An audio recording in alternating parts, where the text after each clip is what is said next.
Solenidade de São Pedro e de São Paulo. Tu és Pedro. Hoje é a festa das duas colunas da Igreja. Pedro, discípulo de Jesus, o primeiro Papa, e Paulo, primeiro missionário, que levou a Igreja ao mundo. A Igreja discípula missionária celebra o dia do Papa. Em Atos, capítulo 12, versículos 1 e seguintes, Pedro é preso pelos chefes judeus para agradar o povo. Eles querem matá-lo. Seu testemunho gera perseguição. A Igreja se une em oração por Pedro. E Deus se faz presente na Igreja, ouve sua oração e liberta Pedro. Segunda carta a Timóteo, capítulo 4, é o testamento de Paulo. Servidor do Evangelho, exemplo de cristão, foi preso e diz, antes de morrer, estou pronto, chegou a minha hora, combati o bom combate, terminei a corrida, conservei a fé e agora aguardo o prêmio dos justos. O Senhor esteve comigo, a Ele glória. Em Mateus capítulo 16, Cristo dá o primado a Pedro e define o seu papel na Igreja. Primeiro, de Cristo, Pedro apresenta sua identidade. Quem sou eu? Para os homens, Jesus é só um homem bom e justo. Para Pedro e os discípulos, Jesus é o Cristo, o Filho de Deus, e o Messias esperado por Israel para libertar e salvar seu povo. É o Filho de Deus unido ao Pai. E segundo, da Igreja.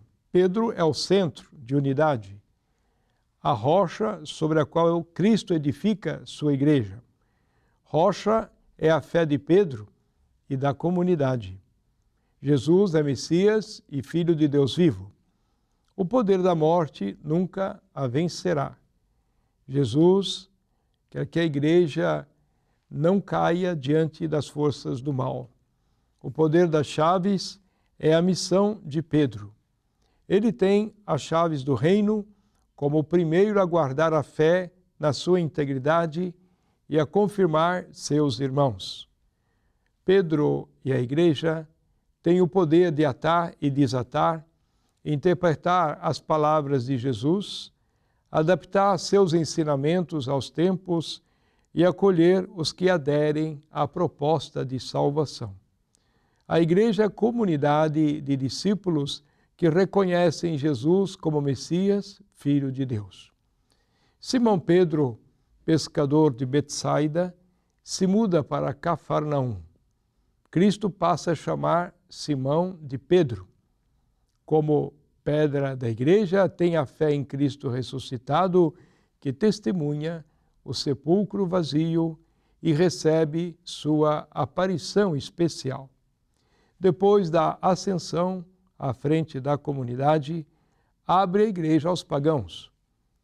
Essa missão espiritual não o livra de fraquezas humanas e de seu caráter. A partir de Roma, Pedro é o apóstolo de todos, com a missão de reunir num só edifício judeus e pagãos. Enfim, ele confirma sua fé e missão com o seu sangue mártir. Paulo de Tarso chega a Jesus por outro caminho, de adversário fariseu passa a ser apóstolo, que anuncia um Deus diferente dos mestres de Israel. No caminho de Damasco, a luz do alto o faz compreender que Jesus crucificado é o ressuscitado e o Messias de Deus. Torna-se discípulo fiel e ardoroso missionário. Em suas viagens, percorre o mundo então conhecido, pregando o Evangelho e fundando novas comunidades cristãs. A Igreja continua a obra de Cristo, dos apóstolos e seus sucessores, os bispos, como pedras vivas da Igreja, recebem de Cristo poder e autoridade para serem um sinal de unidade da Igreja que Ele mesmo edificou. A tradição apostólica fala do primado de Pedro. Como disse Irineu de Lyon, o Papa é aquele que preside a caridade. Rezemos pelo Papa Francisco, que sempre nos pede orações. Rezemos para que seja fiel e zeloso pastor e guia da Igreja.